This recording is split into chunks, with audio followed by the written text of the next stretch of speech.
lisani yafqahu qawli. Allahumma sholli ala sayyidina Muhammad wa ala ali sayyidina Muhammad. Ustadz Ustadzah yang saya hormati, pihak yayasan barangkali ada atau pengurus VUMG, pengurus komite sekolah jika hadir pada kesempatan kali ini, yang saya hormati, dan seluruh orang tua siswa yang saya muliakan. Semoga perjumpaan kita adalah perjumpaan yang penuh berkah pada kesempatan hari ini di pertengahan, hampir pertengahan ya, di pertengahan bulan Ramadan, di mana Allah turunkan maghfirahnya. Janji Allah demikian kepada orang-orang yang senantiasa berusaha untuk memenuhi ibadah Ramadan sebagai bagian dari penghambaan kita kepada Allah SWT. Dan salah satu cara mengisi waktu yang sebaik-baiknya di dalam kita meniti bulan Ramadan ini diantaranya dengan majelis ilmu. Semoga dengan kita bersama hadir meluruskan niat pada kesempatan kali ini di kajian parenting orang tua santri atau siswa dari SMA IT ABY. Semoga tercurah rahmat Allah kepada kita semuanya di majelis yang penuh berkah ini dan menjadi salah satu sebab kita mendapatkan ilmu yang bermanfaat bagi diri kita sendiri, keluarga kita, maupun untuk generasi umat manusia secara keseluruhan. Dan tak lupa, sholawat dan salam kita aturkan pada junjungan kita Nabi besar Muhammad SAW, teladan utama kita di dalam kita berislam, di dalam kita menjalani kehidupan sebagai seorang hamba Allah, sebagai seorang anggota keluarga, apakah yang hadir adalah ayah, atau yang hadir adalah ibu, atau yang hadir adalah kakak, atau juga mungkin ananda sendiri pada kesempatan kali ini. Dalam peran-peran kita tidak terlepas kita bahwa kita berteladan kepada beliau Shallallahu Alaihi Wasallam. Semoga dengan ucapan sholawat yang kita lebih banyak lagi lantunkan kepada beliau, memudahkan kita untuk meniru perilaku-perilaku beliau yang dipuji oleh Allah sebagai perilaku yang sangat agung. Dan juga kelak kita dilayakkan untuk diakui sebagai umat beliau dan mendapatkan syafaat di hari kiamat, di mana tidak ada syafaat selain daripada dari Allah, dari Rasulullah, dan juga dari bacaan Al-Quran maupun amal-amal ibadah kita sendiri. Dan lebih dari itu, kita semuanya berharap kita akan berkumpul nanti di surganya Allah SWT, para orang tua santri SMA IT ABY ini, para hadirin yang hadir pada kesempatan majelis kali ini, semoga kita semuanya terkumpul. Pertemanan kita, persahabatan kita, perkumpulan kita, hingga ke surganya Allah SWT, kita bisa bertemu di sana, berjumpa di sana, saling memanggil jika kita tidak hadir atau di antara sahabat kita belum hadir di sana. Allahumma amin. Ayah bunda yang dirahmati Allah, tema yang menarik, yang tak lekang oleh zaman saya kira, tentang sinergi antara orang tua dan sekolah yang dimintakan kepada saya pada kesempatan kali ini. Sebelumnya, walaupun tadi sudah diperkenalkan kurikulum vitae saya juga izin untuk memperkenalkan lagi sedikit tambahan bahwa saya baru, ya bukan baru ya, sudah lama ternyata ya.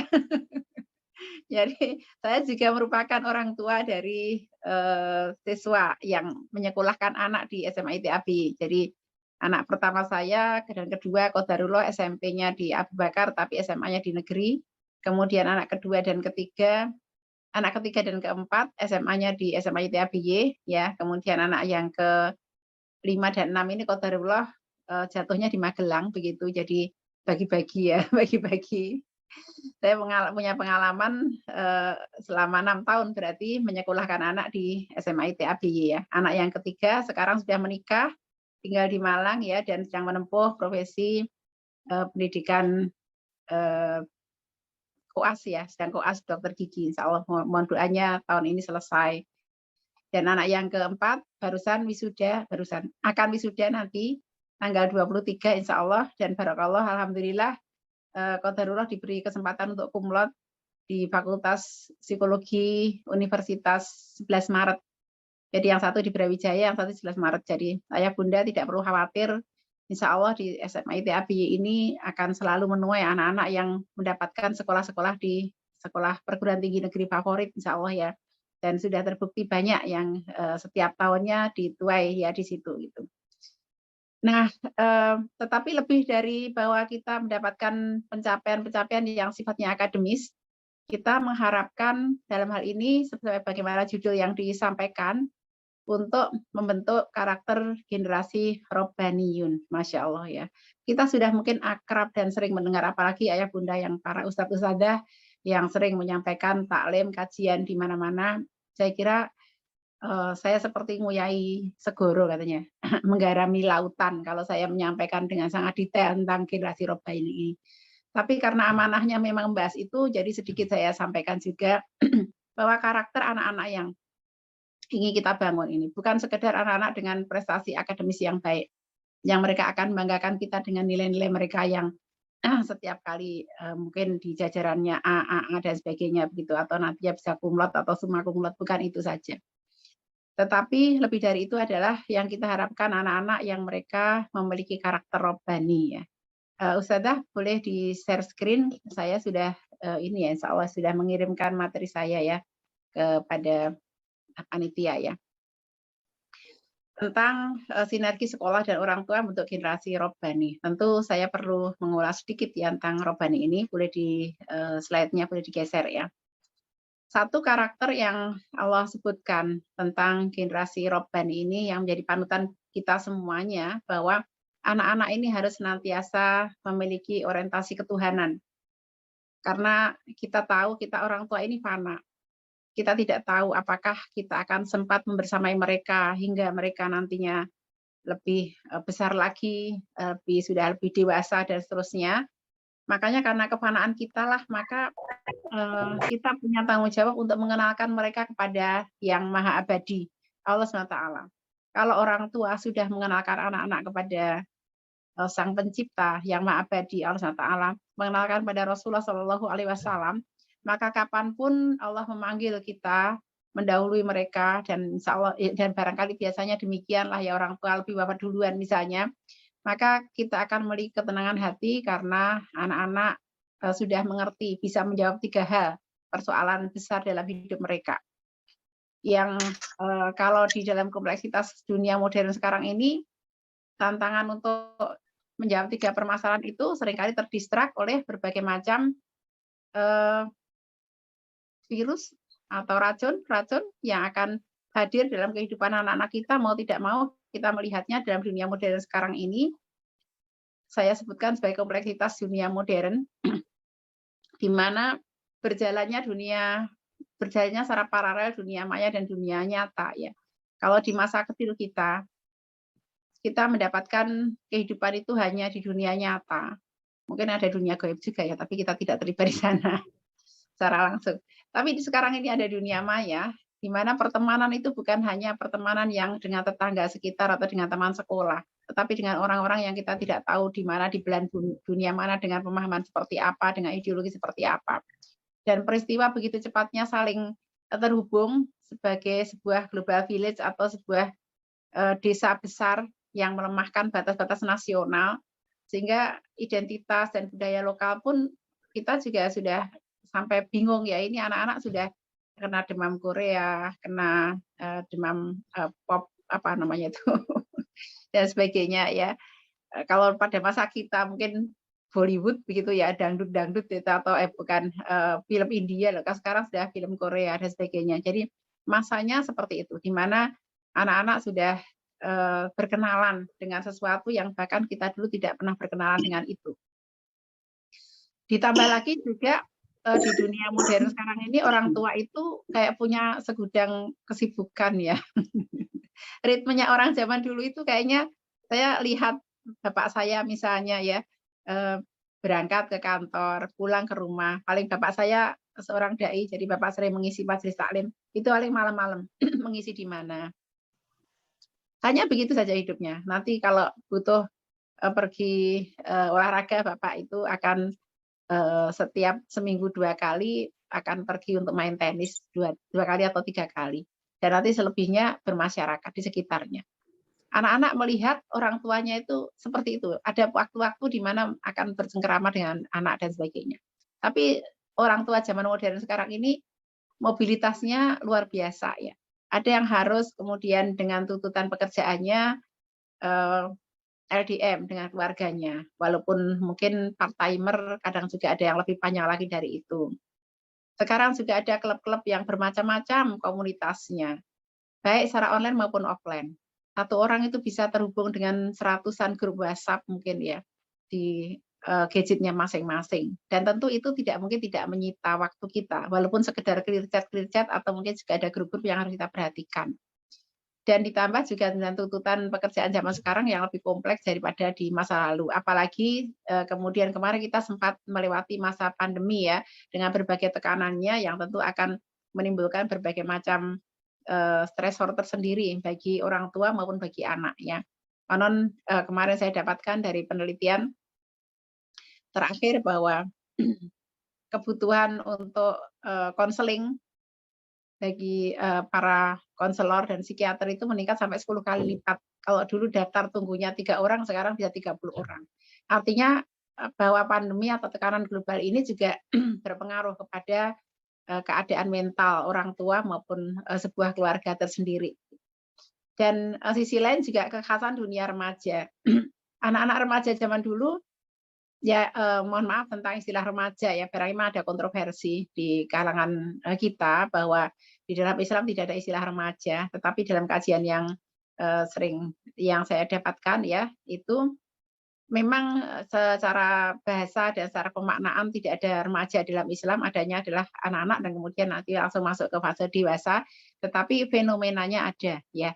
Jadi fenomenanya ada bahwa ada fase di mana anak-anak ini melewati gejolak masa remaja. Dan tentu masa remajanya kita dulu dengan anak sekarang sudah berbeda sekali. Karakternya memang sama, karakteristik masanya memang sama, tapi dunia yang mempengaruhi dan melingkupinya berbeda. Dan ini tentu membawa sebuah tantangan tersendiri bagi kita para orang tua. Baik, silakan slide-nya digeser ya. Nah, baik. Kemudian kita akan pada judulnya tentang generasi robbani tadi saya ambilkan dalam surat Ali Imran ayat yang ke-79. A'udzubillahi minasyaitonirrajim. Bismillahirrahmanirrahim. Maka nali basyarin ayyutiyahullahu kitaba wal hukma wan nubuwata tsumma yaqulu linnasi kunu ibadali min dunillahi walakin kunu rabbaniyina bima kuntum tu'allimunal kitab wa bima kuntum tadrusun. Yang mananya adalah tidak wajar bagi seorang manusia yang Allah berikan kepadanya Alkitab, hikmah dan kenabian, lalu dia berkata pada manusia, hendaklah kamu menjadi penyembah-penyembahku, bukan penyembah-penyembah Allah. Akan tapi dia berkata, hendaklah kamu menjadi orang-orang yang robbani, karena selalu mengajarkan kitab dan disebabkan kamu telah mempelajarinya, tetap mempelajarinya. Nah, ada 3 makna setidaknya dalam hal ini adalah tentang bagaimana anak-anak ini kita jadikan anak-anak yang senantiasa mentauhidkan Allah SWT. Boleh digeser slide-nya ya. Dan kemudian juga karakter bahwa anak-anak ini senantiasa belajar dan mengajarkan kitab. Artinya kita tidak sedang membentuk anak yang hanya soleh, anak soleh ya. Tetapi lebih dari itu kita menginginkan lulusan dari SMA ITABY ini adalah anak-anak yang muslih. Boleh digeser slide-nya Ustaz ya. Anak-anak yang muslih, yaitu anak-anak yang mereka juga membaikkan, maaf ini ada salah ketik ya, robbani tadi jadi kata-katanya jadi kebanyakan N itu. Ya. Mereka juga aktif di dalam melakukan dakwah. Ini yang kita harapkan. Dan tentang makna dari robbani sendiri diriwayatkan oleh Ali bin Abi Thalib radhiyallahu anhu, beliau mendefinisikan sebagai generasi yang memberikan santapan rohani bagi manusia dengan ilmu dan hikmah. Jadi senantiasa mengajar dan mendidik mereka atas dasar ilmu.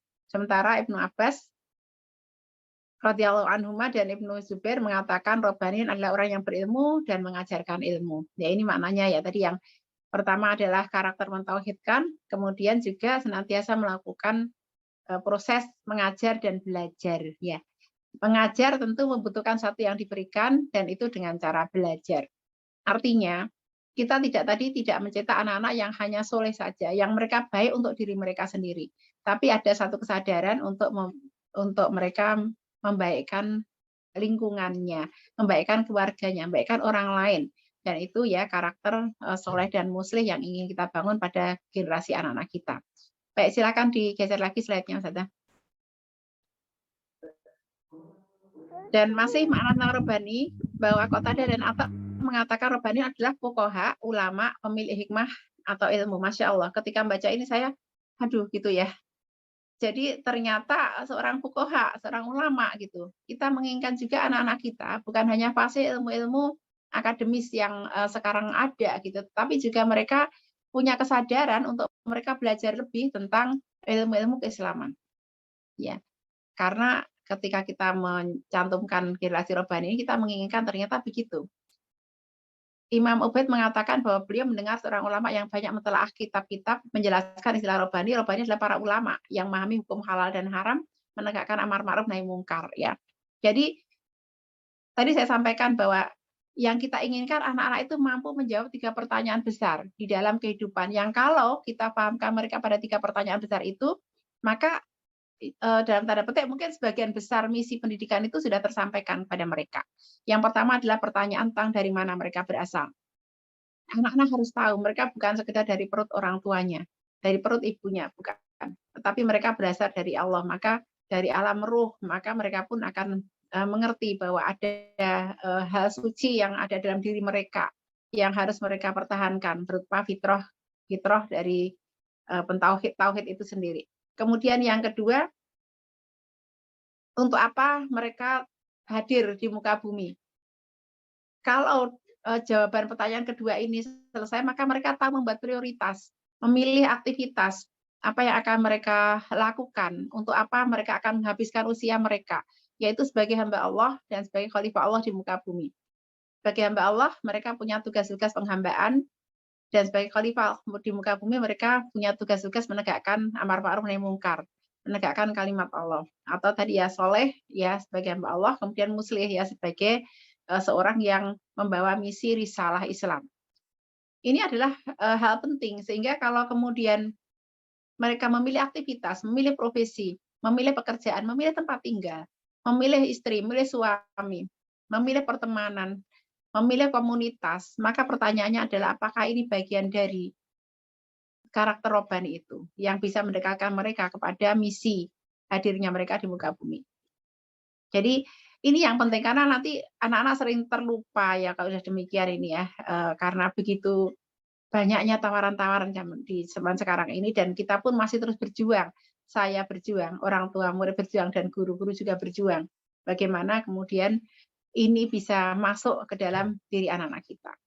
Dan itu ditegaskan dengan kalau mereka bisa menjawab pertanyaan yang ketiga, yaitu pertanyaan tentang hendak kemana mereka nanti kembali. Hendak kemana mereka akan pergi. Kalau orang hanya berhenti di masa kehidupan dunia, maka mereka akan kehilangan arah. Kehilangan arah tentang apa jalan hidup yang akan mereka lakukan. Tapi kalau mereka berpikir tentang kemana mereka hendak kembali, bukan tempat pulang masa depan itu bukan kuburan. Tempat pulang masa depan adalah surga. Kalau kita berharap bahwa ujung kita adalah husnul khotimah, itu adalah kita berharap kita semuanya masuk surga.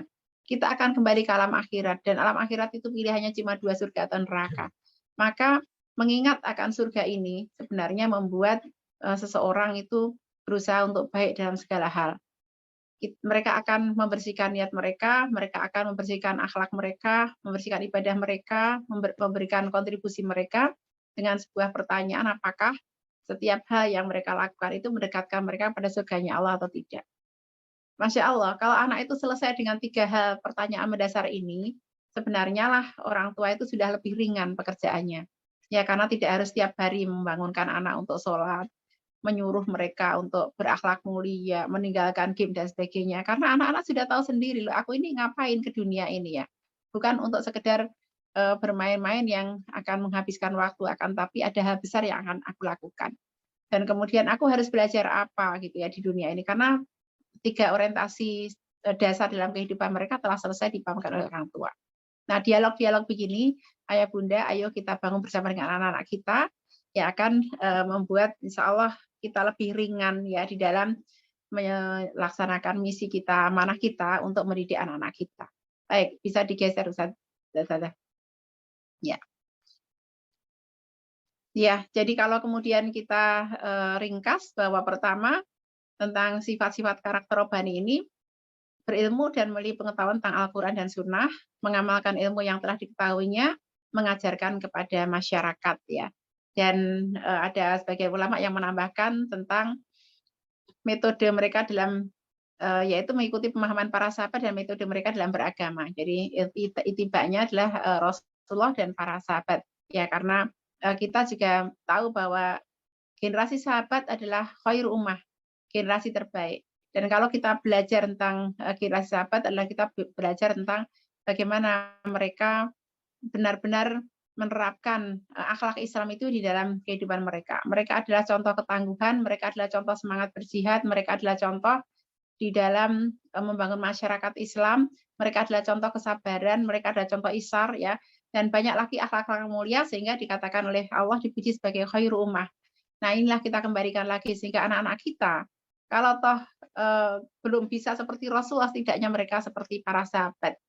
Ya, dan tentu harapan kita semuanya kita mencontoh Rasulullah SAW sebagaimana para sahabat juga mencontoh Rasulullah SAW. Silakan digeser lagi, Ustazah. Nah, ya Bunda, tentang kalau ditanya, jadi gimana nih? Ada orang tua yang misalnya, aku sudah berhasil belum sih gitu ya, di dalam mendidik anak. Sebenarnya kita tidak pernah mendapatkan jawaban yang pasti tentang apakah kita sudah berhasil mendidik anak ini sampai nanti kita akan bertemu dengan anak-anak kita di surganya Allah SWT. Jadi keberhasilan mendidik anak itu adalah nantinya akan kita lihat ketika kita sudah berjumpa dengan mereka di surganya Allah SWT. Akan tapi pada sisi di dunia, saya sering menyederhanakan dengan menjawab dengan dua kata ya, dengan dua kata. Yang pertama adalah senang, yang kedua adalah tenang. Apakah kita on the track di dalam kita mendidik anak itu kalau kita merasa senang. Jadi mereka sebagai qurrata a'yun, anak yang menyenangkan bagi kita. Itu kalau kita dekat dengan mereka, hati kita senang.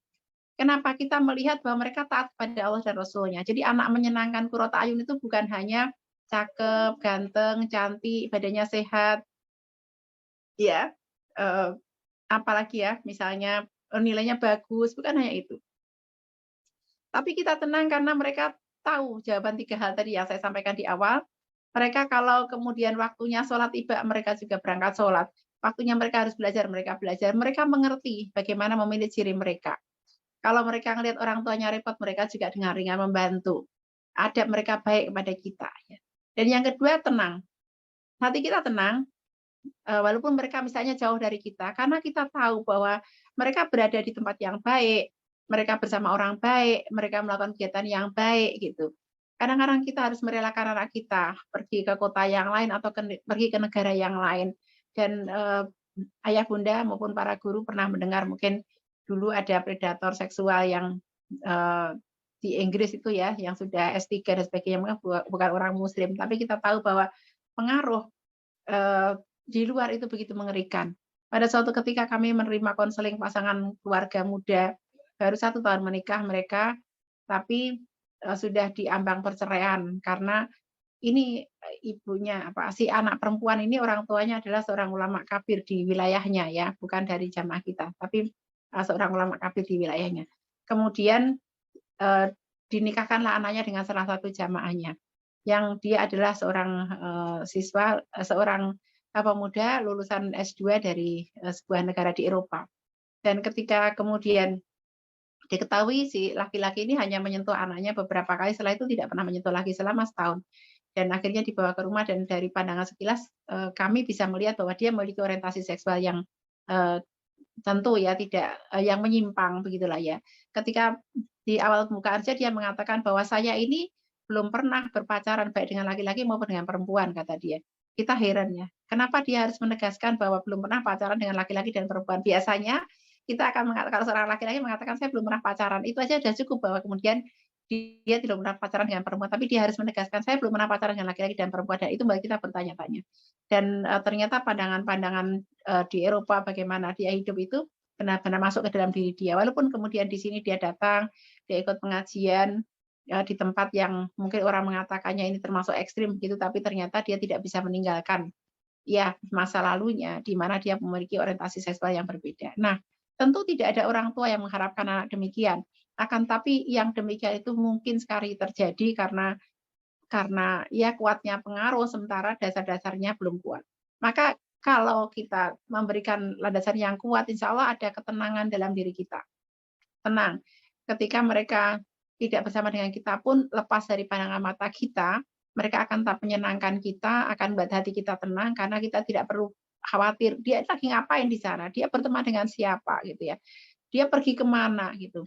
Orang tua tidak perlu memasang pelacak, orang tua tidak perlu kemudian mencari-cari dan sebagainya begitu. Masya Allah. Jadi kita mengukur ya apakah sudah on the track apa yang saya lakukan pada anak saya itu ya, masing-masing orang tua bertanya pada dirinya sendiri dengan 2 indikator yang sederhana itu ya di dunia, karena kita tidak tahu nanti sebenarnya lebih keberhasilannya nanti di akhirat, tapi sekarang pun setidaknya di setiap step-stepnya. Jadi biasanya ada terminal pendidikan anak ini 7 tahun, 10 tahun, 14 tahun ya. Itu terminal-terminal yang penting untuk melihat apakah kita on track atau tidak. Baik, silakan dilanjutkan Ustazah. Ya.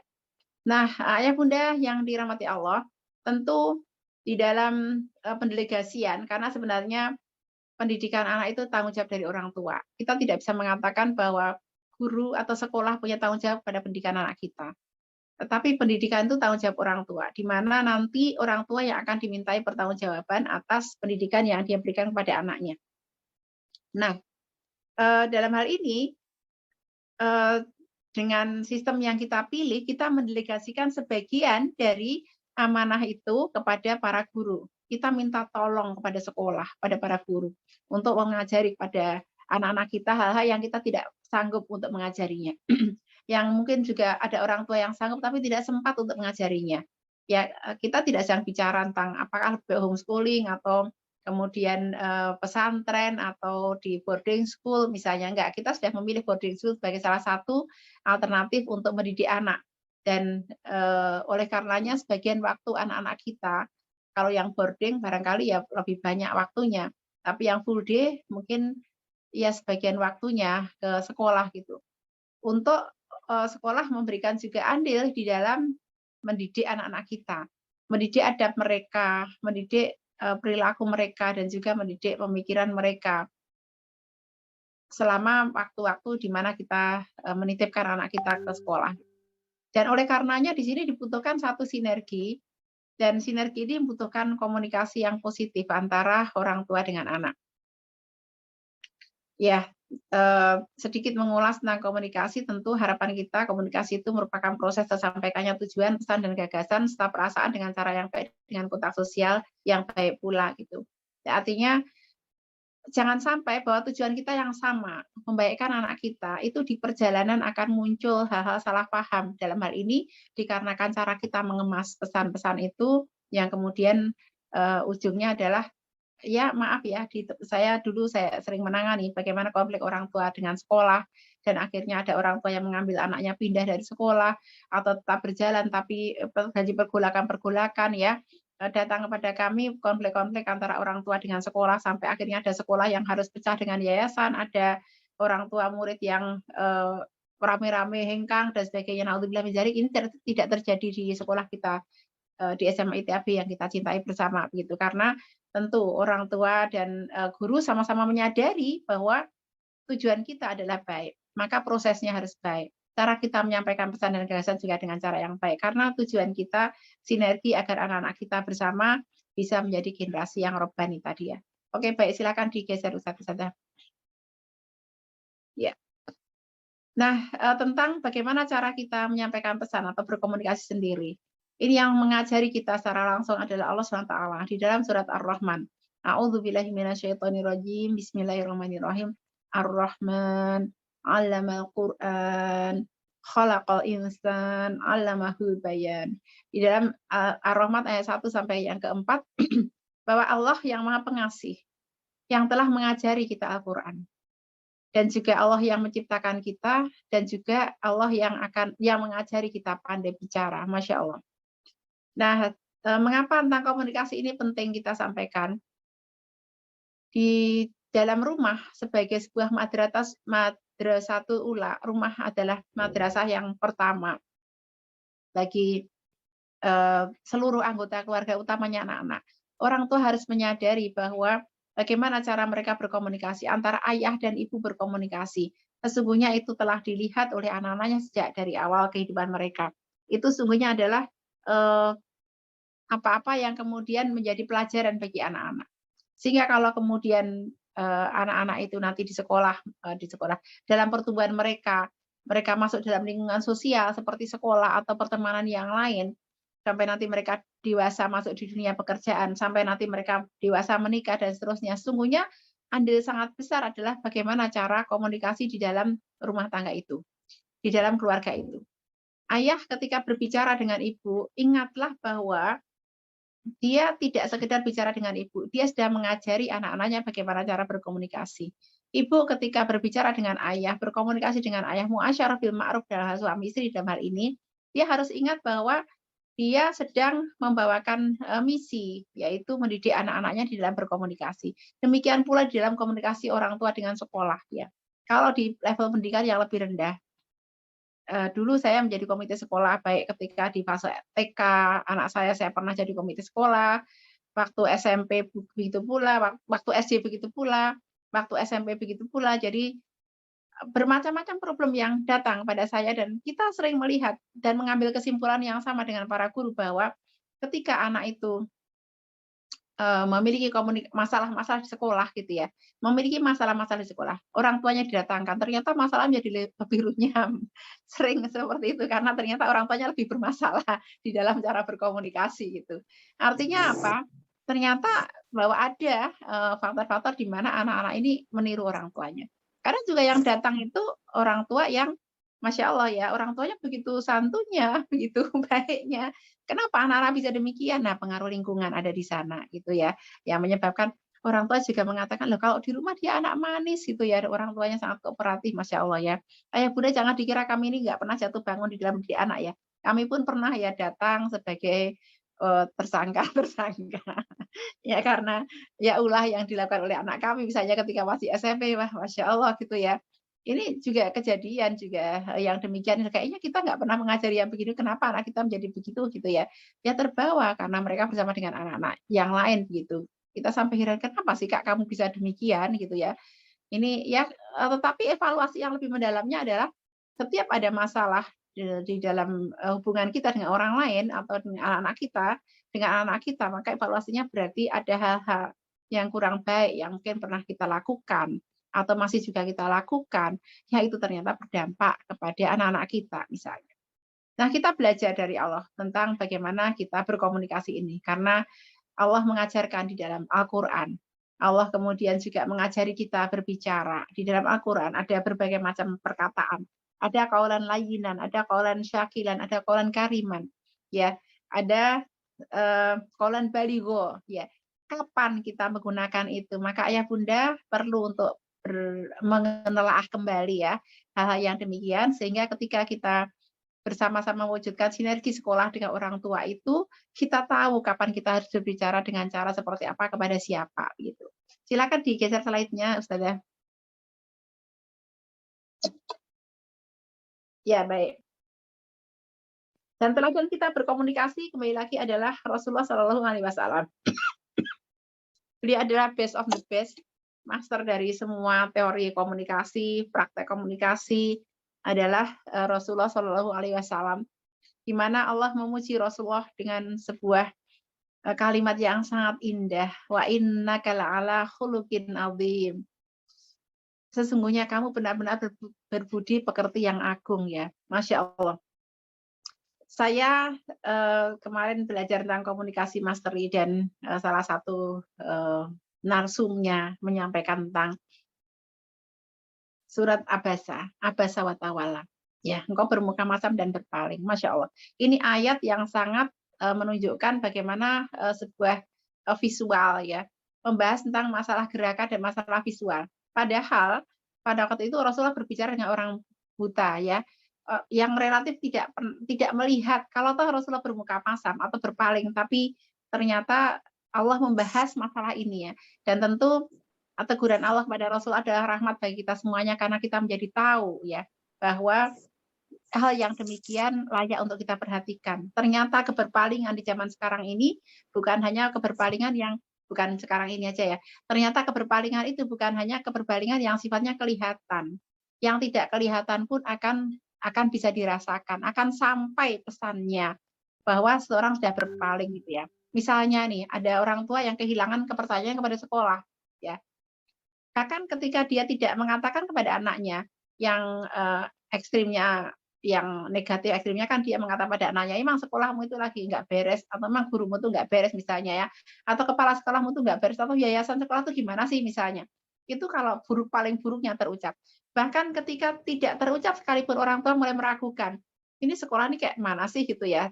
Itu ternyata itu sampai pesannya ya, dan berpengaruh kepada apa yang dialami oleh anak kita. Maka hati-hati ya terhadap keberpalingan kita di dalam hal ini, bahkan apa yang menjadi gerak hati, karena itu signifikan ya sebenarnya, bermakna kepada apa-apa yang kemudian menjadi perilaku bagi anak kita dan kita sendiri ke sekolah itu. Maka kembali lagi kita menelaah kehidupan Rasulullah SAW, bagaimana cara beliau berbicara, bagaimana cara beliau bertindak, bagaimana kemudian juga termasuk teladan yang kita tidak melihat atau mendengar dengan kasat mata, tetapi kita minta, kita terhubung dengan Rasulullah dengan kita banyak membacakan sholawat pada beliau Shallallahu Alaihi Wasallam. Ustazah silakan geser slide-nya. Baik. Dan Allah telah memberikan rambu-rambu kepada kita semuanya. Dalam surat An-Nahl ayat 125, Bismillahirrahmanirrahim. Ud'u ila sabili rabbika bil hikmah wal mau'izatil hasanah. Wajadilhum billati hiya ahsan. Inna rabbaka huwa a'lamu biman dhalla an sabilihi wa huwa a'lamu bil muhtadin. Yang artinya adalah ud'u ila sabili rabbik. Serulah manusia kepada jalan Tuhanmu bil hikmah, dengan hikmah wal mau'izatil hasanah, dan pelajaran yang baik. Ternyata di dalam buku fikih dakwah, uslub dakwah itu ada dua. Yang pertama dengan hikmah, yang kedua dengan pelajaran yang baik. Kemudian yang ketiga ini adalah uslub tambahan di mana berlaku jika diperlukan. Wajadilhum billati hiya ahsan. Bahwa dia bantalah mereka dengan cara yang baik. Bagaimanapun kadang-kadang akan terjadi perbedaan pendapat, akan terjadi perselisihan, akan terjadi hal-hal yang perlu didiskusikan. Akan tapi ada batasan dalam Islam di mana menyampaikan pendapat itu wajadilhum billati hiya ahsan, dengan cara yang baik ya. Jadi ya kemarin kita saksikan para mahasiswa yang berdemo, kemudian ada peristiwa pemukulan yang kita tidak tahu siapa yang melakukannya, apakah benar-benar akan mengotori, apakah itu bermaksud untuk mencederai dari misi para mahasiswa atau bagaimana, kita tidak tahu, sehingga ada orang yang dipukuli misalnya. Tentu kita tidak pernah berharap bahwa anak kita adalah anak-anak yang bisa biasa merasa yang biasa saja melakukan kekerasan di dalam kehidupan gitu. Jadi saya sendiri tidak bisa membayangkan misalnya anak lanang saya itu mukul orang aja yang itu bukan orang jahat misalnya ya, orang baik-baik dipukul itu, atau mungkin saking jengkelnya kepada orang yang kebal hukum itu sampai kemudian memukul-mukul begitu, saya kira kayaknya nggak mungkin deh gitu misalnya ya anak kita. Tetapi ternyata di dalam pergaulan di mana banyak orang begitu, kadang emosi itu berkumpul jadi satu gitu dan menyebabkan terjadi yang demikian. Berbantah saja itu disuruh dengan cara yang baik ya. Maka kemudian melakukan kekerasan itu pun tentu ada caranya, ada jalannya. Nah, anak-anak harus mengerti yang demikian. Fenomena bullying itu nyaris ada di mana-mana. Dan kita tahu mungkin jamak, kita tahu sekolah menengah atas di Jogja itu tidak bebas dari yang namanya geng ya, kecuali insya Allah di SMA IT ABY mungkin satu-satunya yang tidak ada geng gitu ya, tapi di semua sekolah itu nyaris ada gengnya, ada pasukan-pasukan yang mereka siap untuk bertempur dengan pihak lain yang mereka tidak cocok, atau mungkin yang nggak tahulah permusuhan yang diwariskan yang seperti itu. Karena anak saya yang keempat yang sempat juga mengalami hal itu ya, menjadi korban untuk geng-geng begitu, dan akhirnya pindah ke SMA IT ABY karena dulu di sekolah sebelumnya mengalami kekerasan bullying ya. Nah, ini adab di dalam berkomunikasi, di mana kemudian Allah mendidik kita bahwa berbantah-bantah aja dengan cara yang baik, apalagi sampai merendahkan yang begitu. Apalagi misalnya dalam hal ini pihak antara sekolah dengan orang tua. Jangan sampai satu sama lain juga melakukan hal-hal yang demikian yang dicela oleh Allah tentu kalau karena tidak menuruti apa yang menjadi arahan dari Allah SWT. Baik, silakan digeser Ustaz Ustazah. Dan salah satu hal yang akan menyebabkan apa yang diterima oleh anak-anak kita itu menjadi sesuatu yang masuk ke dalam diri mereka, menjadi ilmu yang bermanfaat. Karena ilmu yang bermanfaat itu adalah ilmu yang membawa perubahan. Jadi perubahan itu adalah tujuan akhir dari komunikasi, respon ya, pengajaran, pendidikan itu perubahan. Kita tidak berharap bahwa anak itu gelarnya berderet-deret ya, hafalannya 30 juz, tetapi tidak membawa pengaruh dalam dirinya. Qadarullah juga sampai kepada kami kasus-kasus di mana anak-anak yang menghafalkan Al-Qur'an ini tidak semata-merta mereka mendapatkan ilmunya dari pemahaman Al-Qur'an itu sendiri.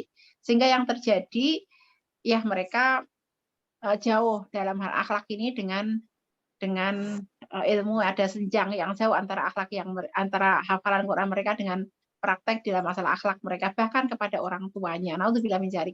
Yang kita harapkan adalah anak-anak ini mendapatkan ilmu yang bermanfaat dan oleh karenanya dibutuhkan di sana adanya adab sebelum ilmu. Dan adab ini tentu dimulai dari orang tuanya, bukan semata-mata anak yang disuruh beradab tapi orang tua yang beradab. Dimulai dari guru yang memiliki adab pada muridnya, sehingga bukan hanya murid yang dipaksa untuk beradab tapi juga guru, karena semuanya itu saling berkelindan, saling berpengaruh satu sama lain. Ya, di sini sudah ada beberapa dalil-dalil atau asar dari para ulama ya tentang bagaimana pentingnya adab sebelum ilmu. Imam Malik rahimahullah pernah berkata pada seorang pemuda Quraisy, pelajari adab sebelum pelajari ilmu. Ya, dan kenapa para ulama mendahulukan pelajari adab? Karena dengan mempelajari adab maka engkau akan mudah mempelajari ilmu. Jadi ilmu itu tidak akan mengalir kepada orang yang sombong misalnya. Di antara adabnya itu adalah merendahkan diri. Merendahkan diri kepada guru, kepada kitab, ya kepada di dalam majelis ilmu itu karena ibaratnya air tidak akan mengaliri tempat yang tinggi, maka akan susah masuk gitu. Zaman sekarang di mana sangat krisis ya tentang adab ini kita melihat, maka menjadi PR besar bagi kita untuk bagaimana menjadikan ini sesuatu yang masuk ke dalam diri kita maupun diri anak-anak kita. Sekolah perlu untuk kemudian mensiarkan ini juga membudayakan ini. Saya membayangkan anak-anak yang kalau ada sebuah lingkungan sekolah yang kalau ada tamu datang ke sana itu dari depan petugas security-nya sudah berwajah cerah, menolong apa yang bisa ditolong. Begitu kita berjalan di halaman bertemu dengan anak-anak semuanya dengan santun menyampaikan salam, "Assalamualaikum, silakan Ibu mau kemana?" Menyampaikan kata-kata demikian. Bukan anak-anak yang cuek berlarian sementara ada orang tua murid misalnya yang mencari informasi ke sini ke sana dan seterusnya. Ketika dia masuk bertemu dengan guru, sang guru sampai mengantarkan kepada yang diperlukan, bukan hanya sekedar misalnya, nanti naik aja Bu ke lantai 2 dan sebagainya, tapi diantarkan sampai di sini ya Bu, silakan dipasrahkan pada petugas yang selanjutnya misalnya. Ya, yang demikian ini adalah bagian dari bagaimana adab-adab itu muncul di sekolah. Bagaimana anak kita belajar untuk menyebut guru dengan santun ketika guru masuk ke ruangan, anak-anak tidak lagi berbicara ya. Ya tanpa kemudian membuat jarak, ya persahabatan antara guru dengan murid, akan tapi bagaimana anak-anak itu akan bisa memasukkan ilmu dalam dirinya, manakala mereka pun sudah punya landasan penghormatan kepada guru dan kepada ilmu itu. Nah, di antaranya seperti itu. Silakan untuk digeser slide-nya. Ya. Nah, Ayah Bunda, di sini saya sampaikan beberapa resep sinergi. Barangkali ini sangat sederhana, akan tapi semoga melengkapi dari apa-apa yang sudah terjadi, yang sudah dilakukan oleh sekolah selama ini, sehingga tentu ya dalam perjalanan panjang sekolah kita, tentu sudah banyak sekali hal-hal yang bisa ditelaah, kemudian dirumuskan oleh sekolah, dan mendapatkan penyempurnaan dari waktu ke waktu, sehingga bisa disosialisasikan kepada orang tua murid. Dan hari ini saya hanya barangkali membuat resume sederhana yang semoga tetap bermakna bagi proses-proses yang sekarang sedang berjalan. Yang pertama, sinergi itu akan ada dan akan bisa optimal manakala ada paradigma dan tujuan yang sama tentang mendidik anak. Tadi sudah saya sampaikan di awal tentang mendidik anak yang orientasinya adalah menjadi anak yang robbani, tentang misi mengapa anak lahir ke dunia, mengapa mereka harus ada, mengapa dari mana mereka berasal dan kemana mereka akan kembali. Manakala ini sudah dipahami bersama oleh orang tua dan oleh guru gitu, maka orang tua itu nggak akan kemudian semata-mata menuntut, pokoknya nilainya kalau dulu ada, apa namanya, ujian nasional ya, kalau sekarang nggak tahu masih ada apa enggak gitu. Saya agak ketinggalan informasi. Harus 10 10 semuanya, harus 100 semuanya, nggak demikian. Tapi mereka lebih berorientasi bahwa anak-anaknya menjadi anak-anak yang beradab, anak-anak yang robbani tadi. Ini paradigmanya sama antara sekolah dengan, eee, guru ya, antara guru dengan orang tua. Kemudian yang kedua, bagaimana POMG itu bisa, ini maaf ada kata salah salah ketik ya, mendukung proses pendidikan secara optimal. Jadi sebuah organisasi yang menjembatani antara orang tua dengan murid bersama orang tua dengan guru dalam sebuah lingkungan yang kondusif untuk bareng-bareng mendukung tujuan yang sudah ditetapkan. Kemudian mengoptimalkan semua sumber daya yang ada ya di zaman sekarang. Kita bisa membuat website, grup WhatsApp, atau channel Telegram, atau Instagram yang itu akan lebih menjadi sarana komunikasi bagaimana orang tua memahami apa yang ada disampaikan oleh sekolah, kemudian juga sekolah bisa mensosialisasikan apa yang mereka sampaikan itu. Kapan itu saya mengisi orang tua TK ya, kemudian TK di mana dulu anak saya juga sekolah di situ. Lalu saya bertanya, "Zaman anak saya sekolah di sini," saya katakan gitu, itu kan tahun 90-an 5, 90, 94, 5, 96. Ada apa buku komunikasi gitu, jadi mengisi buku hari ini anak ngapain ngapain. Sekarang masih ada nggak? Ustazah pada ketawa. Nggak ada Bu, sekarang pakai grup WhatsApp. Oh iya ya, sudah berbeda masanya gitu ya. Dulu buku komunikasi, hari ini anak ngapain, karena belum belum ada handphone ya, sekarang sudah ada grup WhatsApp. Oh ya, ternyata memang sudah kita dimudahkan dengan teknologi untuk melakukan proses komunikasi yang insya Allah lebih baik gitu ya, lebih intensif gitu. Kemudian sekolah bisa mengoptimalkan potensi orang tua. Misalnya orang tua dapat diundang untuk berbagi tentang kisah sukses mereka, karena dari 182 orang tua atau guru yang hadir pada kesempatan pagi hari ini, ayah bunda pasti memiliki berbagai macam ragam profesi, berbagai macam pengalaman hidup yang itu ketika didatangkan sebagai orang tua mengajar, orang tua tamu ya, guru tamu itu Masya Allah itu jadi inspirasi bagi anak-anak. Setiap tahun saya kira semester saya kira perlu dikasih alokasi waktu untuk berbagi kisah antara orang tua dengan anak ini, dengan siswa ini ya. Atau bisa dibuat parade gitu ya, mungkin 5 orang tua dihadirkan sekalian, kemudian anak-anak akan menyaksikan dan mengobrol dengan mereka. Oh ternyata begitulah perjuangan orang tua zaman dulu, kemudian bagaimana mereka mendapatkan sukses. Karena saya pernah ini, apa namanya, mendapatkan konsultasi dari seorang guru ini punya anak, kemudian anaknya punya teman ya. Teman anaknya ini kaya raya dan tinggal di Jakarta sekarang ya. Teman anaknya kaya raya, terus anaknya tuh bercerita bahwa bapakku tuh hanya lulusan SMP gitu ya. Bapakku hanya lulusan SMP, tapi bapak bisa sukses gitu dan sekarang kaya raya. Teman saya ini anaknya waktu itu sekolah SMA, terus anaknya bilang, "Aku nggak mau ngelanjutin sekolah, aku nggak mau kuliah, karena orang tua temanku aja bisa kaya raya hanya lulusan SMP, jadi aku mau berhenti aja sampai SMA," katanya gitu ya. Terus teman saya yang konsultasi ke saya itu bilang, "Gimana ya Bu kesimpulannya bisa demikian?" Gitu ya.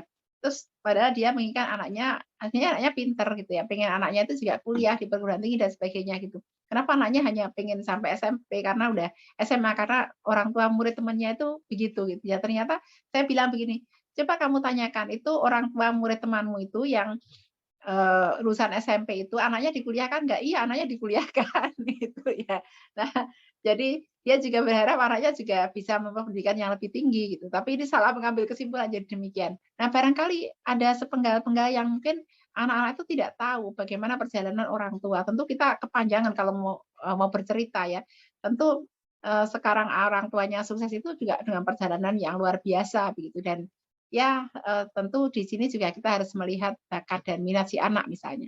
Tapi inspirasi dari orang tua ini perlu ya untuk kemudian nanti kesimpulannya itu bisa seperti yang kita harapkan. Dan yang terakhir, bagaimana menjadikan siswa sebagai subjek proses pendidikan, bukan sebagai objek.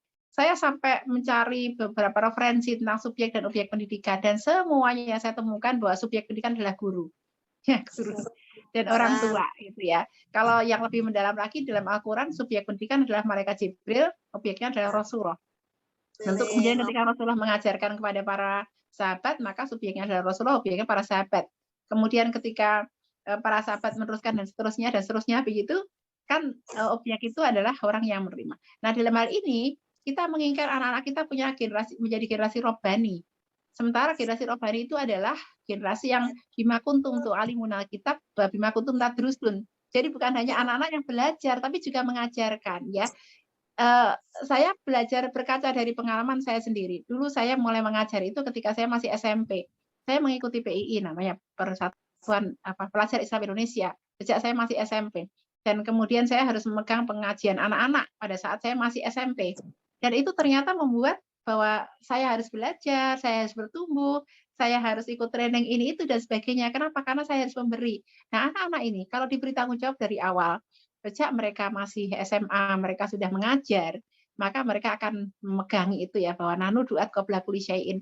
Aku adalah seorang dai yang menyampaikan sejak dari sekarang, dan itu membuat motivasi internalnya untuk belajar, untuk melengkapi ilmu-ilmu yang masih kurang itu menjadi besar gitu ya. Jadi menjadikan siswa itu bukan hanya objek tapi subjek pendidikan. Nah, monggo dicari di mana di sini bisa dipraktekkan yang demikian ya. Oke, silakan digeser Ustazah. Saya kira waktu saya habis sebenarnya, tapi masih ada sedikit lagi. Baik. Ya, ya ini ada satu pepatah yang laib ibnaka sab'an wa adibhu sab'an wa sohibu sab'an. Sab'an. Bermainlah dengan anakmu di usia 7 tahun pertama, didiklah dia di 7 tahun kedua, dan bersahabatlah di 7 tahun ketiga ya. Banyak sekali beredar tentang marhalah mendidik ini yang disandarkan pada Rasulullah, dan itu semuanya dhaif sebenarnya ya. Karena di sana ada perawi yang majhul, ada perawi yang dikatakan juga lemah ya. Kemudian hadisnya banyak yang didhaifkan. Jadi bahwa 7 tahun pertama engkau menjadikannya raja, 7 tahun kedua engkau mengajarinya dan sebagainya itu. Dan juga banyak yang disadarkan kepada Ali bin Abi Thalib, dan ternyata tidak ditemukan juga karena semuanya tadi perawinya ada yang majhul. Dan lebih tepat ini adalah pepatah saja atau quote saja yang boleh kita ambil manakala ini sesuai dengan kita. Akan tapi dalam beberapa hal barangkali juga yang tidak sesuai bisa tidak kita ambil begitu. Maka saya katakan di sini ini pepatah bukan nggak bisa disandarkan kepada Rasulullah dan tidak bisa disandarkan pada Ali bin Abi Thalib, bahwa pada saat 7 tahun pertama kita bermain dengan anak kita, 7 tahun kedua kita melakukan mendidik mereka, dan bersahabatlah di 7 tahun ketiga. Fokus kita adalah anak-anak sekarang berada pada 7 tahun yang ketiga, anak-anak usia SMA itu biasanya antara 15 sampai 17 tahun ya. 15 sampai 17 tahun di 7 tahun ketiga, di mana kita tadi jadikan mereka adalah teman di dalam mereka untuk mengaplikasikan nilai-nilai syariat itu gitu ya. Tidak semata-mata melakukan yang pertama mendidik. Jadi kita yang kedua mendidik, karena yang kedua ini harusnya selesai di fase 7 tahun yang kedua. Tapi sekarang kita masih melakukannya dan juga menjadikan mereka tadi teman di dalam bersinergi. Maka anak-anak tidak bisa kemudian semata-mata jadi objek anak-anak santri siswa ini, tapi mereka juga terlibat dalam amal-amal yang nyata bersama-sama dengan orang tua dan juga guru. Silakan digeser lagi Ustazah. Ya, yang beberapa slide terakhir ini tentang bagaimana kemudian jika terjadi hal-hal yang ya tergelinciran ya. Biasanya misalnya kalau terkait dengan sekolah ini ada guru yang mungkin keliru dan sebagainya, maka ada adab-adabnya yang harus ditegakkan orang tua di dalam mengingatkan guru. Jangan sampai orang tua itu memburu-burukan guru depan anaknya ya. Silakan digeser lagi, kita sampai pada beberapa adab aja langsung. Ya. Nah ini ya cara menasihati guru, saya ambilkan dari websitenya Rumaiso. Yang pertama, tujuannya harus diluruskan. Bahwa nasihat ini didasarkan dari menginginkan kebaikan pada guru. bukan kemudian hendak apa ya ya istilah-istilah yang mungkin kurang baik gitu ya zaman sekarang ini seperti apa pembunuhan karakter dan sebagainya, enggak. Kemudian nasihat ini adalah merupakan tanda cinta kepada guru agar tidak terjatuh pada kesalahan, karena ketika terjadi kesalahan itu maka dia akan panjang ya, menular kepada murid-murid dan seterusnya. Dan yang lebih utama dilakukan secara sembunyi-sembunyi, tidak terang-terangan, tapi jika memang ada manfaatnya bisa disampaikan di majelis itu kalau ada maslahatnya. Kalau nggak ada maslahatnya harus sembunyi-sembunyi. Dan tentu tetap harus dengan cara yang santun dalam menasihati guru. Ya, saya kira habis dari saya ya. Mungkin masih ada satu lagi slide, barangkali bisa digeser ya. Ya. Nah, ayah bunda sekalian, kita senantiasa mohon pada Allah agar ilmu yang kita dapatkan ini bermanfaat, baik dalam kajian kita sekarang ini, maupun ketika proses belajar di sekolah, maupun di rumah pada anak-anak kita. Karena kalau kemudian kita memiliki banyak ilmu tapi tidak bermanfaat, ya semoga kita terhindar dari yang demikian, karena tidak ada, itu justru menjadi beban yang akan menuntut kita di hari akhir ya. Sudah tahu tapi tidak mau melakukan ya. Maka doa kita, Allahumma ini as'aluka ilman nafi'an, warizqan thayyiban, wa amalan mutaqabbalan. Nah, kita wa ilman nafi'an, kita berharap ilmu kita adalah ilmu yang bermanfaat. Demikian dari saya, semoga bermanfaat sedikit ini. Ayah bunda sekalian, kita sering mendoakan semoga kita menjadi orang tua yang dimudahkan, diberi jalan terang untuk mendidik anak-anak kita. Terima kasih. Assalamualaikum warahmatullahi wabarakatuh. Waalaikumsalam warahmatullahi wabarakatuh. Alhamdulillah, terima kasih kepada Bu Ida yang telah memaparkan panjang lebar tentang bagaimana kita bersinergi dalam mewujudkan generasi robani begitu ya. Alhamdulillah, Bapak Ibu monggo bagi yang ingin bertanya kami persilahkan untuk mengetik di kolom chat. Insya Allah nanti kami akan bacakan pertanyaannya dan untuk kemudian dijawab oleh Bu Ida begitu. Ya sudah ada. Alhamdulillah ini sudah ada satu pertanyaan Bu. Ya. Bagaimana agar orang tua dapat menjadi sahabat anak sementara selama ini terasa masih ada jarak atau hubungan yang kurang harmonis antara orang tua dengan anak? Monggo langsung saja Bu Ida. Iya, terima kasih Bapak Ibu yang bertanya. Ini PR kita semuanya ya. Karena memang anak-anak itu pada saat mereka masuk ke usia remaja, mereka agak mencari jarak ya dengan orang tuanya, itu wajar. Biasanya objek lekat orang tua itu ada sampai anak usia SD awal ya, SD awal. Mungkin sampai usia pertengahan ya 10 tahun gitu. Kalau udah 11 dan seterusnya, ini anak-anak mulai berpindah kepada teman-temannya, pergaulannya ya, pada teman-temannya akan lebih mereka anak mengambil objek lekatnya orang tua itu sampai mereka usia balita ya, balita. Kalau mereka usia prasekolah sampai SD awal, maka atau usia SD, maka mereka akan objek lekatnya adalah gurunya. Jadi mereka akan mengatakan kata Bu Guru, kata Pak Guru, kata Bu Guru gitu, orang tuanya nggak ganggu ya. Jadi orang tua jangan merasa, kenapa sih kamu lebih mendengarkan guru kamu? Ya emang fasenya begitu ya.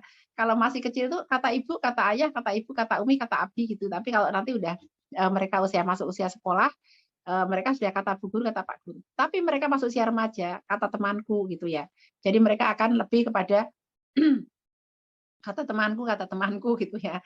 Menurut temanku, jadi temannya menjadi lebih penting daripada orang tua atau gurunya.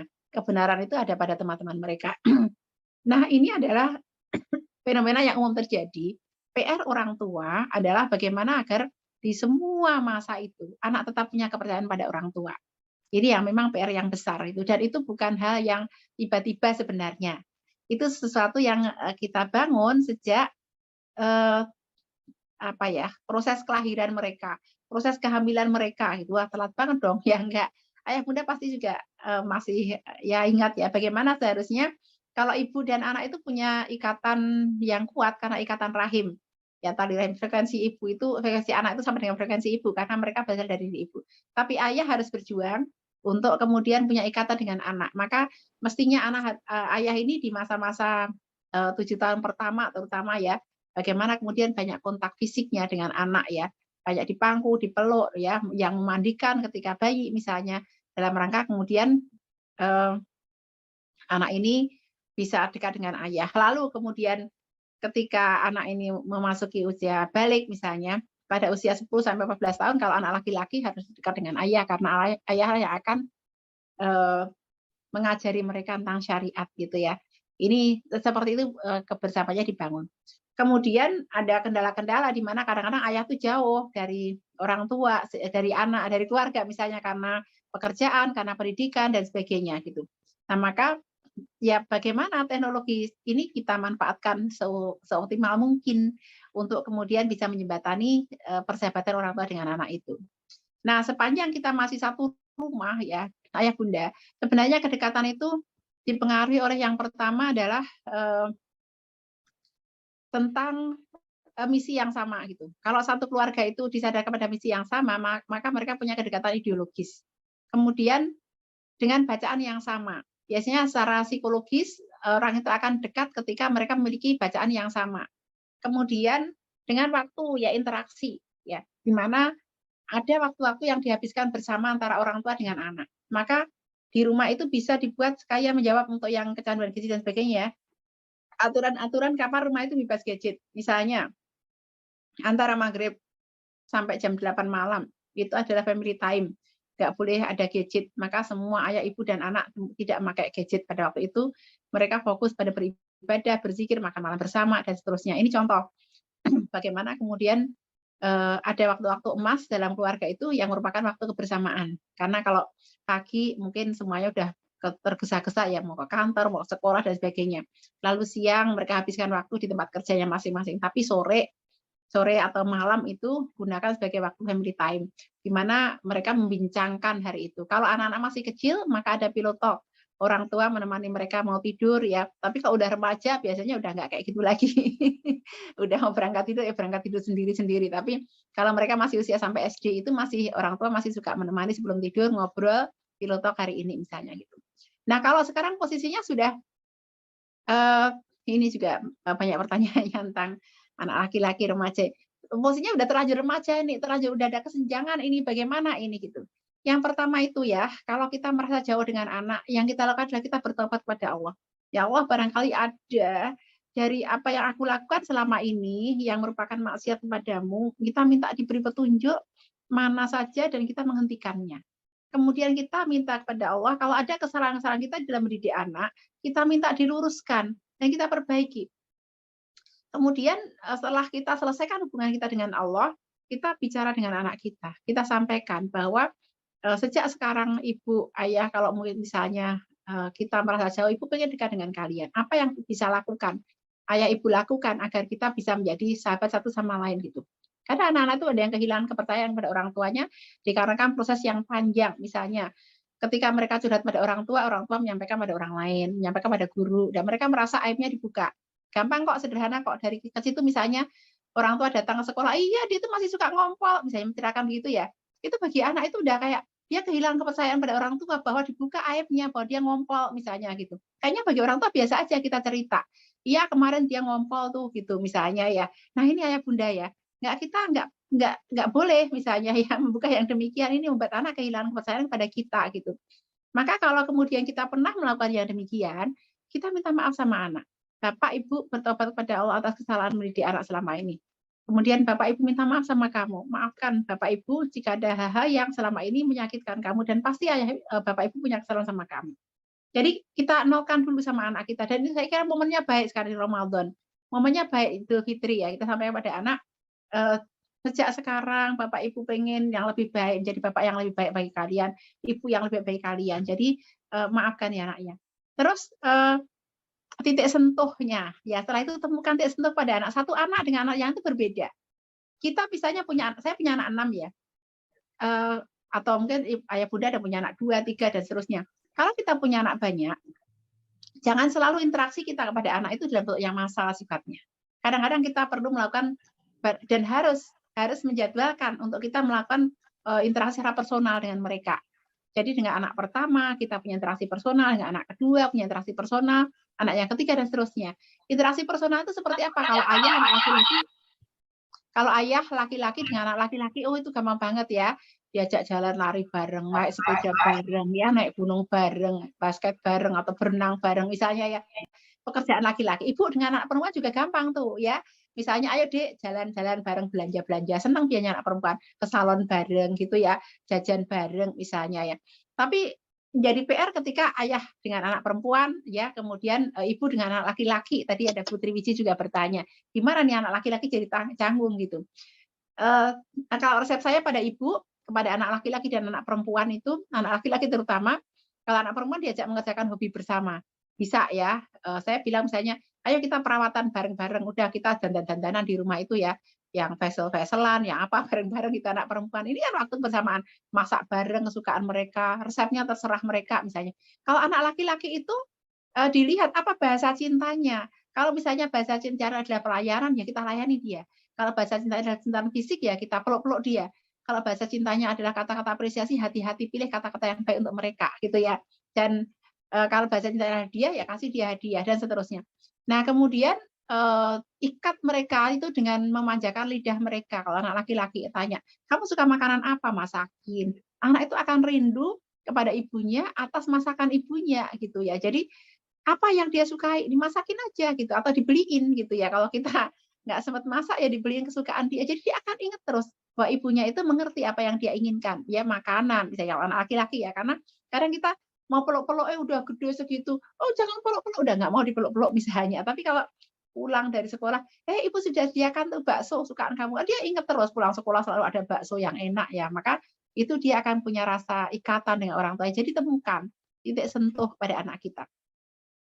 Kemudian lebih banyak mendengarkan ya, tidak kemudian, biasanya nih komunikasi orang tua anak tuh nasihat, orang tua nasihat gitu ya. Tapi sekarang polanya dibalik di mana kita mendengarkan anak ya, ceritanya, hari ini ada peristiwa apa tuh?" Gitu. Atau membahas topik yang bersama.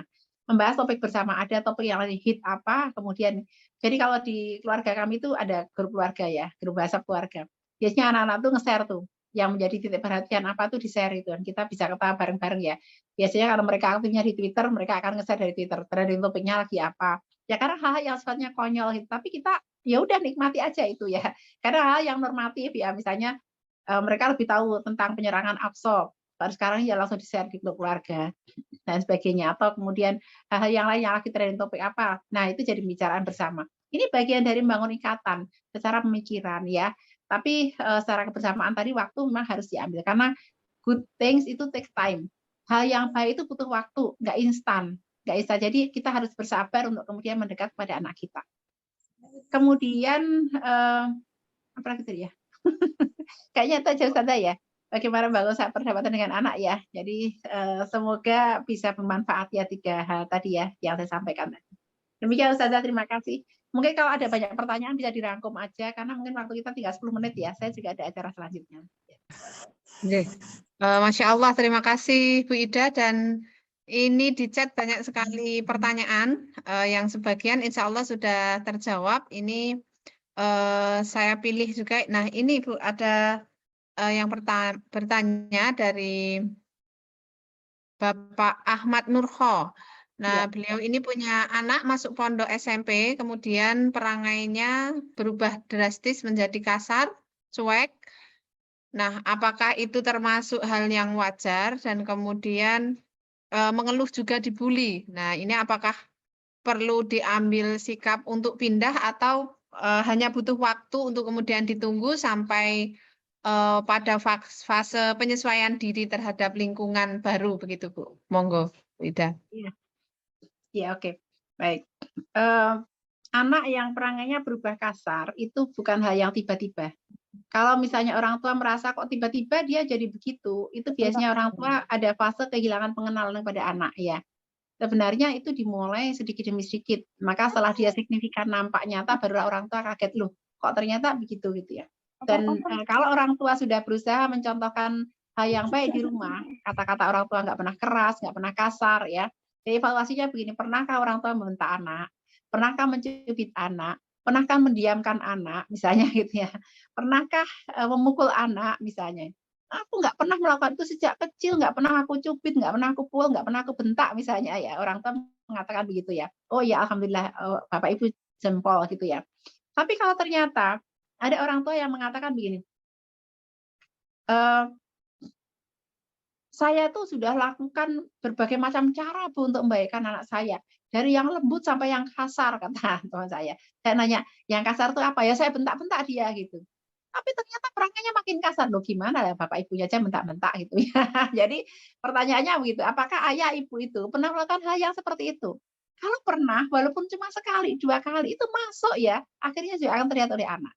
Atau apakah pernah ibu melakukan kekerasan kepada orang lain? Mungkin kepada pembantu, mungkin kepada tetangga, atau mungkin pada orang tuanya sendiri. Apakah Bapak pernah melakukan kasaran yang serupa?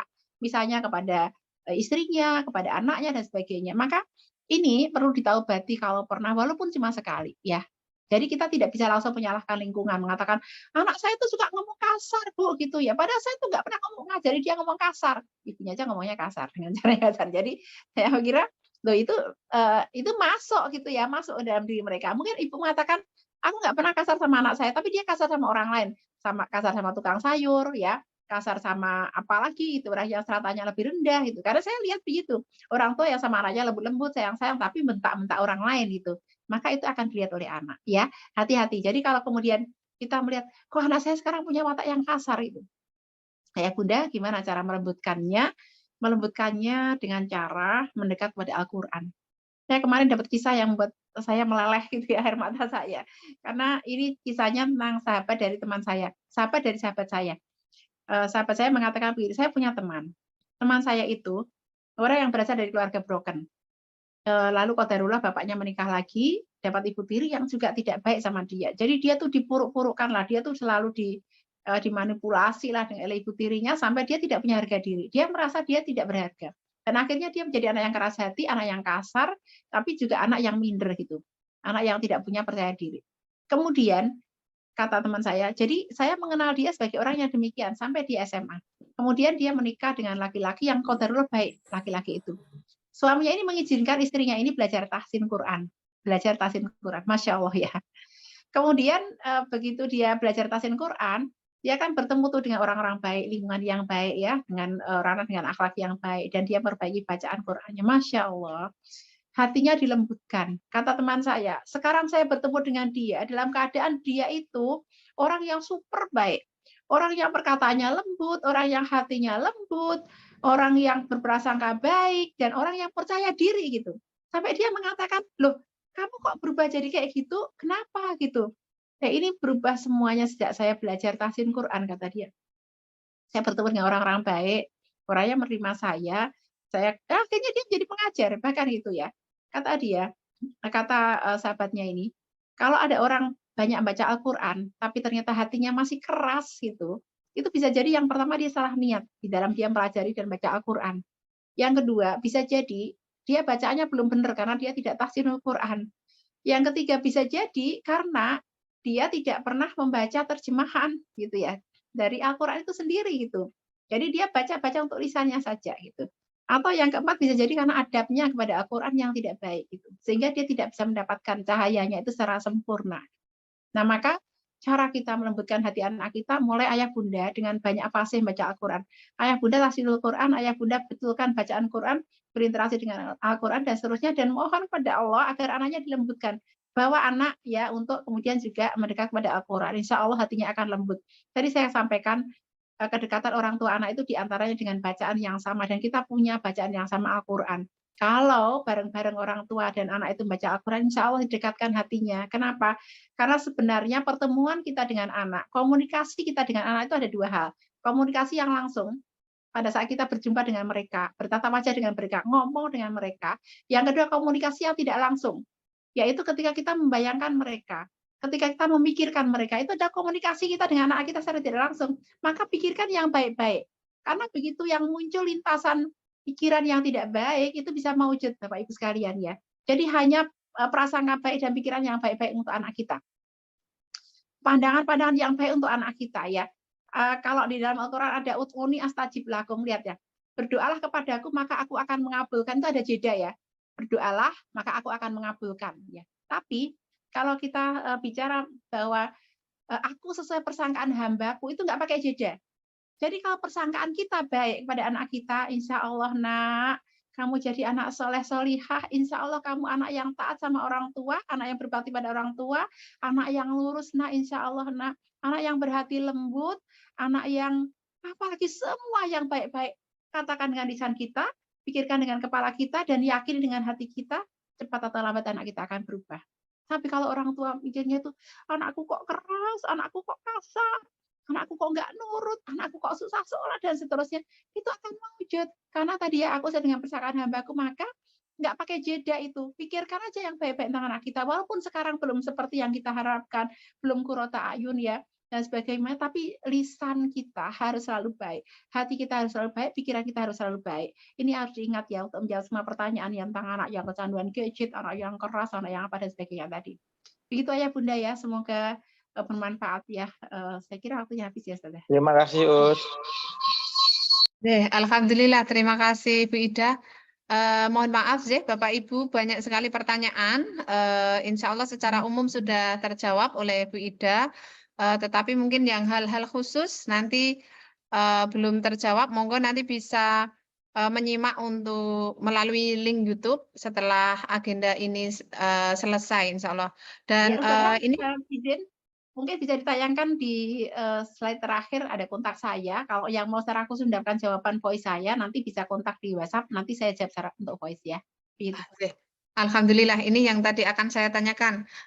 Karena memang ada tadi Bu, wali yang ingin konsultasi secara pribadi. Alhamdulillah, insya Allah nanti kami sampaikan melalui grup wali kelas terkait kontak person Bu Ida, gitu nggih. Ya, ini saya tulis di chat juga, Ustazah, silakan dicatat. Oh, nggih. Monggo Bapak Ibu, sudah ada di chat, bisa dicatat nomor Bu Ida, nanti insya Allah bagi yang membutuhkan konsultasi lanjutan nanti bisa langsung dengan beliau. Karena tadi juga ada yang bertanya tentang pernikahan putra-putrinya maksudnya. Jadi insya Allah nanti akan bisa lebih tuntas ketika langsung dengan Bu Ida. Baik, alhamdulillah. Masya Allah, luar biasa nggih. Meskipun saya pamit duluan ya.